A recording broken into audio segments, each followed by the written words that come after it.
যেমন ধরেন ফ্যাসিস্ট সরকার পতনের পরে রাজনৈতিক দলগুলির মধ্যে যে ঐক্যটা ছিল তা ধরে রাখতে হবে।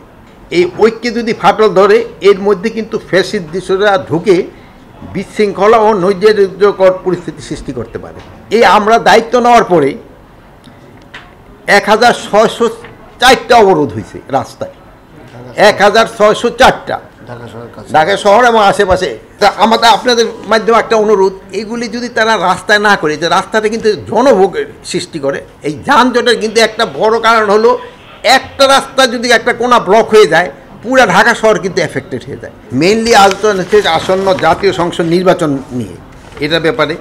তারপরে এই পুলিশ সংস্কার কমিশন নিয়ে আলোচনা, পুলিশের সংস্কার কমিশন আমাদের প্রায় মোটামুটি তো করা হয়েছে।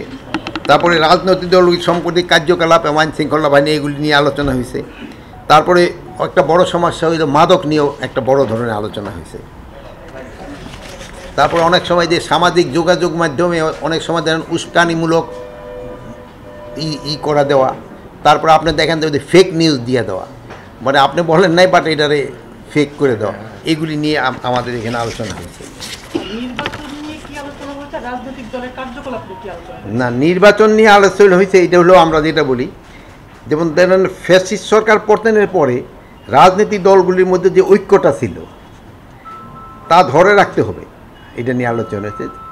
রাজনৈতিক মধ্যে যদি মত থাকতে পারে একজনের, কিন্তু জাতির বৃহত্তর স্বার্থে গণতন্ত্রের পথে উত্তরণে সব রাজনৈতিক দলকে ক্ষুদ্র ব্যক্তি এবং দলীয় স্বার্থকে পরিত্যাগ করে ঐক্যবদ্ধ থাকতে হবে। এই ঐক্যে যদি ফাটল ধরে এর মধ্যে কিন্তু ফ্যাসিস্ট দৃশ্যরা ঢুকে বিশৃঙ্খলা ও নৈরাজ্যকর পরিস্থিতি সৃষ্টি করতে পারে।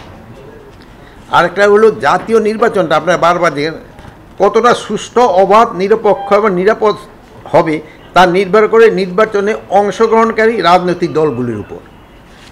আমাদের আইন শৃঙ্খলা বাহিনী নির্বাচনে নিরাপত্তা প্রদান ও আইন শৃঙ্খলা বজায় রাখার ক্ষেত্রে সর্বাত্মক সহযোগিতা করে যাবে। এক্ষেত্রে আমরা সম্পূর্ণ প্রস্তুত রয়েছি। আর জনগণের অবাধ এবং স্বতঃস্ফূর্ত অংশগ্রহণের বিষয়টি গুরুত্বপূর্ণ, যে বিষয়টি রাজনৈতিক দলগুলি নিশ্চিত করতে হবে। সবাই অংশগ্রহণটা হলো রাজনৈতিক দলগুলি নিশ্চিত করতে হবে। সর্বোপরি সকলের সহযোগিতা বর্তমান অন্তর্বর্তীকালীন সরকার একটি অবাধ, শান্তিপূর্ণ, উৎসবমুখর নির্বাচন উপহার দিতে পারবো বলে আমরা আশা করি, সকলের সহযোগিতায়।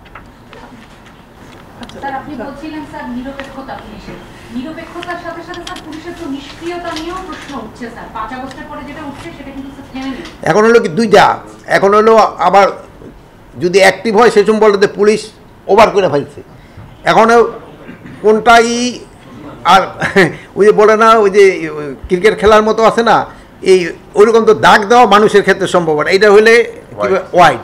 বাট আমাদের ক্ষেত্রে, মানুষের ক্ষেত্রে এই সম্বন্ধে ওয়াইডটা কইরা দেওয়া কিন্তু বড় মুশকিল। আমরা তারপরেও চেষ্টা করতেছি।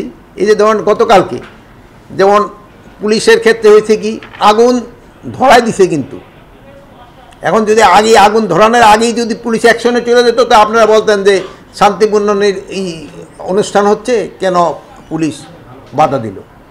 কিন্তু এখন আগুন ধরার পরে যে সময় বাধা দিছে সেই সময় কিন্তু আপনারা কিছু বলেন নাই।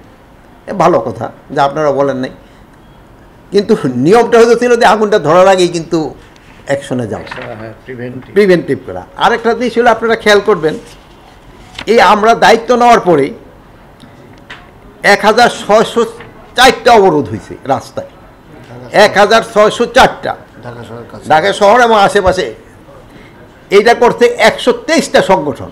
তা আমাদের আপনাদের মাধ্যমে একটা অনুরোধ, এইগুলি যদি তারা রাস্তায় না করে, যে রাস্তাটা কিন্তু জনভোগের সৃষ্টি করে। এই যানজটের কিন্তু একটা বড় কারণ হলো একটা রাস্তা যদি একটা কোনা ব্লক হয়ে যায়, পুরা ঢাকা শহর কিন্তু এফেক্টেড হয়ে যায়। তা আমি সবার কাছে একটা অনুরোধ করব যে এটা যদি একটা পার্টিকুলার জায়গা, যেমন যেখানে মাঠ রয়ে গেছে অথবা সরোয়ারী উদ্যান রয়ে গেছে, এই সব জায়গায় যদি করে তো কিন্তু জনদুর্ভোগটা কমে। যেহেতু হ্যাঁ আমরা ফিক্স কেন, এখন আমরা তো বলছি এখানে, এখন আমাদের কাছে যে এটা তো আমাদের কাছে চাচ্ছে না, ফিক্স করবো যে আমাদের কাছে চাওয়ার পরেশানো ফিক্স। যদি এটা তারা করে থেকে দুর্ভোগটাও কিন্তু কমে, এবং যেহেতু তারও কিন্তু চায় না যে জনদুর্ভোগ হোক, কিন্তু এটা করলে সবচেয়ে ভালো। যদি তারা যার যার জায়গা থেকে, তার যেহেতু সবারই তো দাবি দেওয়া থাকতে পারে, তাদের প্রতিবাদ করার অধিকার রয়ে গেছে, কিন্তু এটা জনগণের দুর্ভোগ সৃষ্টি না করে।